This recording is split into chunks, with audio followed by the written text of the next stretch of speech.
el pan que da la vida. Evangelio de hoy, misioneros redentoristas. Del primer libro de los Reyes, en el capítulo 19, versículos 9a y del 11 al 13a. En aquellos días, cuando Elías llegó hasta el Horeb, el monte de Dios, se introdujo en la cueva y pasó la noche. Le llegó la palabra del Señor que le dijo: sal y permanece de pie en el monte ante el Señor. Entonces pasó el Señor y hubo un huracán tan violento que hendía las montañas y quebraba las rocas ante el Señor, aunque en el huracán no estaba el Señor.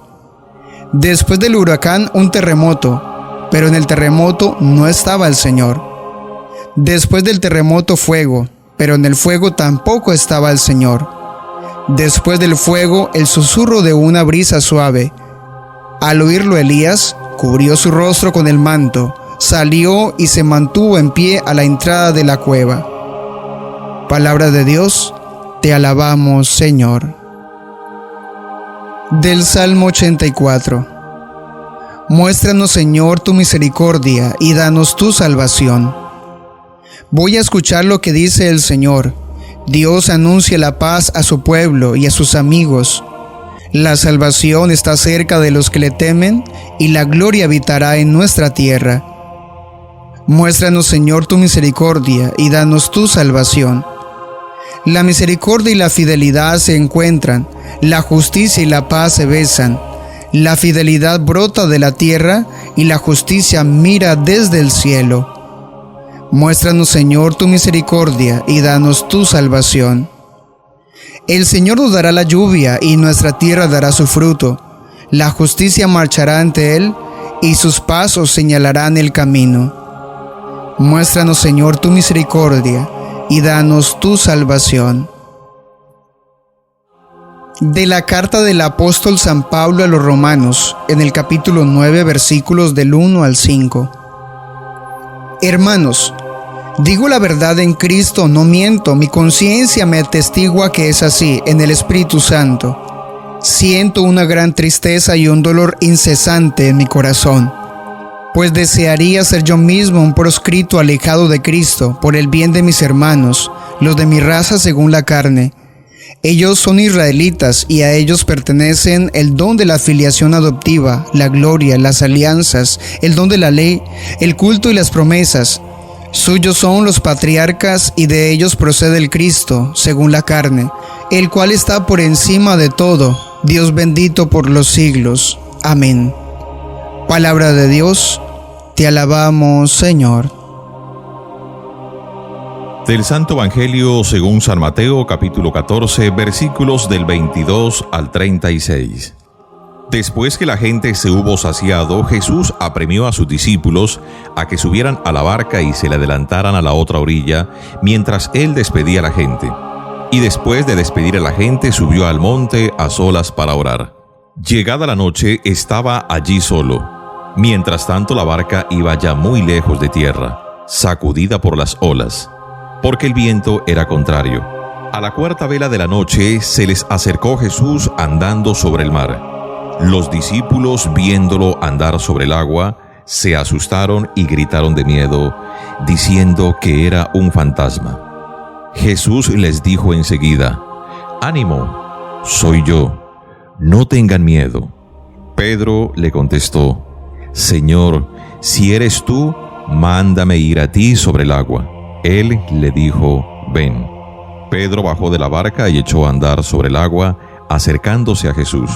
Pero al sentir la fuerza del viento, le entró miedo. Empezó a hundirse y gritó: «Señor, sálvame». Enseguida Jesús extendió la mano, lo agarró y le dijo: «Hombre de poca fe, ¿por qué has dudado?». En cuanto subieron a la barca, amainó el viento. Los de la barca se postraron ante él diciendo: «Realmente eres Hijo de Dios». Palabra del Señor. Gloria a ti, Señor Jesús.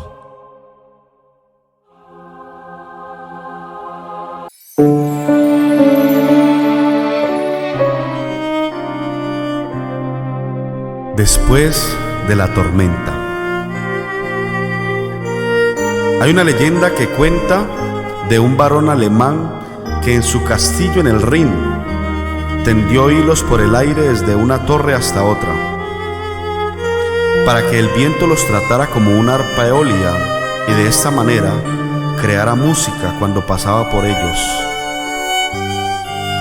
Pero a pesar de que las suaves brisas circulaban alrededor del castillo, no producían ninguna música. Una noche se levantó una tremenda tormenta y el monte sobre el que estaba asentado el castillo se vio atacado por la furia del vendaval. El varón miró por la puerta aterrorizado por el viento y he aquí que el arpa eólica llenó el aire de melodías que se oían por encima de la tormenta. Hizo falta una feroz tormenta para producir la música. Todos hemos conocido personas cuya vida jamás ha producido ninguna música agradable durante sus días de tranquila prosperidad, pero que cuando feroces vientos pasaron por su vida, nos asombraron con el vigor y la hermosura de su música.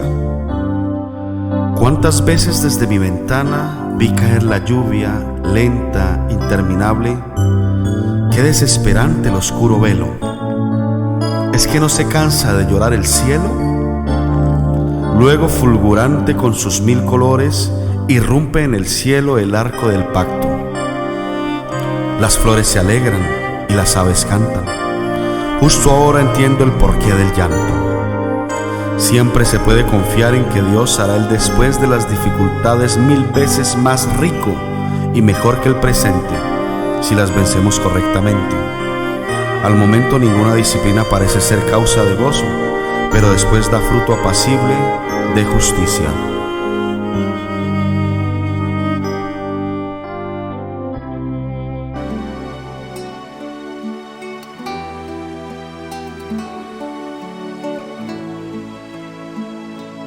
Elías, después de un gran éxito al dejar en evidencia él solo y mandar castigar delante de todo el pueblo a los más de 400 profetas y sacerdotes del dios falso Baal, sabiéndose perseguido a muerte por la reina Jezabel, tiene que huir al desierto. En la huida llega al monte Horeb o Sinaí, donde el pueblo a la salida de Egipto había experimentado la cercanía y había firmado la alianza con Dios. Ahí tiene Elías la experiencia de la teofanía de Yahvé, que no se le aparece en lo que él podría haber imaginado, y que eran los signos tradicionales de la presencia de Dios, el huracán, el terremoto, el fuego, sino en una brisa suave. Es en ese encuentro donde recibe el encargo de volver a la ciudad de nuevo, a seguir ejerciendo su misión de profeta, se supone que con un ánimo más calmado y unos métodos más suaves. El Salmo habla también de un Dios lleno de paz y misericordia. Muéstranos, Señor, tu misericordia y danos tu salvación. Dios anuncia la paz. El Señor nos dará la lluvia y nuestra tierra dará su fruto. A Elías Dios le da una buena lección. El profeta, en su camino de huida al desierto, al llegar al monte Santo Horeb, quiere tener la experiencia de la presencia de Dios. Acaba de realizar en la escena anterior un gran milagro, haciendo bajar fuego del cielo sobre los ídolos falsos y sobre sus sacerdotes, dando así testimonio del poder del verdadero Dios. Es un hombre fogoso, batallador, guerrero. ¿Cómo se le aparecía ahora el Señor? Aquí le espera la lección. Cuando Elías está en la cueva del monte, sucede un huracán muy violento, pero el Señor no está en ese huracán. Luego viene un fuerte terremoto, pero el Señor no está ahí. Le sigue un fuego tremendo, pero tampoco ahí está Dios. Finalmente se siente una brisa tenue, y ahí sí, ahí se le manifiesta al Señor y le hace oír su voz. En vez de brisa tenue, algunos entendidos dicen que habría que traducir el rumor de un silencio. Por eso Dios es imprevisible. Nos prepara continuas sorpresas. No lo encontramos allí donde nosotros lo suponemos o lo queremos. A Dios no lo podemos programar con ningún ordenador. Es el todo otro. Sus caminos no son nuestros caminos. A Elías le enseña a Dios a calmar su temperamento y suavizar sus métodos. Un profeta que todo él es un fuego, un terremoto, un huracán, por su carácter y sus métodos, aprende que no son esos los métodos de Dios.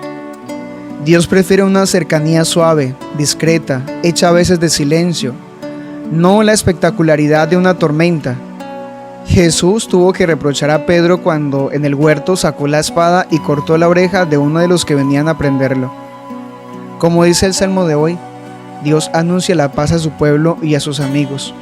Cuando Isaías anunció el primero de los cantos del siervo, cómo sería y actuaría el enviado de Dios, nos aseguró que no voceará, no gritará por las calles, la caña cascada no la acabará de romper, el pábilo vacilante no lo terminará de apagar. Jesús nos invitó a imitarlo en su actuación. Aprendan de mí, que soy manso y humilde de corazón. Quisiera hacer un proscrito por el bien de mis hermanos, nos decía San Pablo en la segunda lectura. Con el capítulo 9 hasta el 11 empieza en la carta a los romanos otro tema que a Pablo le preocupa mucho: la suerte de que le espera al pueblo de Israel. El apóstol muestra un apasionado amor a su pueblo, los de mi raza según la carne, y le duele profundamente que no hayan sabido acoger al Mesías, después de tantos siglos de espera y anuncios proféticos. Reconoce con afecto una lista de dones que siguen teniendo los judíos, como herederos de las promesas del Antiguo Testamento. En el Evangelio de hoy, después de multiplicar los panes y dar de comer a la gente al llegar la noche, Jesús se retira solo al monte a orar. Los discípulos, mientras tanto, adentrándose en el lago, están pasando momentos de apuro por el viento recio y contrario que zarandea su barca, y eso que eran pescadores de profesión. Momentos que se convierten en pánico y gritos cuando en la oscuridad, antes del amanecer, ven venir hacia ellos a Jesús caminando sobre las aguas, tomándolo por un fantasma, hasta que oyen su voz tranquilizadora. Mateo es el único que añade el episodio de Pedro, que pide a Jesús que lo deje caminar también a él sobre el lago, pero luego pierde la confianza, tiene miedo a hundirse y es salvado por la mano de Jesús. Es fácil ver en el episodio de hoy una imagen de las numerosas tempestades que han tenido que sufrir la comunidad de Jesús a lo largo de los siglos, con vientos realmente contrarios. También las que sufre cada uno de nosotros en algún momento de nuestra vida, hasta el punto de que nuestra barca personal también amenaza a veces con irse a pique por las circunstancias contrarias internas o externas. A la Iglesia se la ha comparado desde siempre con una embarcación, la barca de Pedro. Todos sabemos que ha tenido tempestades fuertes a lo largo de los siglos y sigue teniéndolas ahora, a veces combatida desde fuera con vientos fuertes y olas encrespadas, y otras desde dentro, con mar de fondo. También tenemos la experiencia de que a veces nos vienen a los labios oraciones como la de Pedro: sálvanos, Señor, que perecemos. Y es allí cuando podemos entender que si no nos abandonamos a las manos del Maestro, si no nos dejamos rescatar y nos confiamos a nuestras propias fuerzas, terminaremos hundiéndonos en el mar de nuestra vida. El Evangelio de hoy nos invita a una profunda confianza en Jesús. Sin Él no podemos navegar, sin Él no podemos caminar en el mar de nuestra vida, sin Él no podremos vencer las tormentas que acechan a nuestra vida familiar, a nuestra vida matrimonial, a nuestra vida de jóvenes, en esta cultura tan tergiversada, con tantos vientos en contra de Dios, en contra de la fe, en contra de la Iglesia. Por eso pongamos hoy nuestra completa confianza en Jesús. Él no puede ser un fantasma para nosotros, alguien desconocido.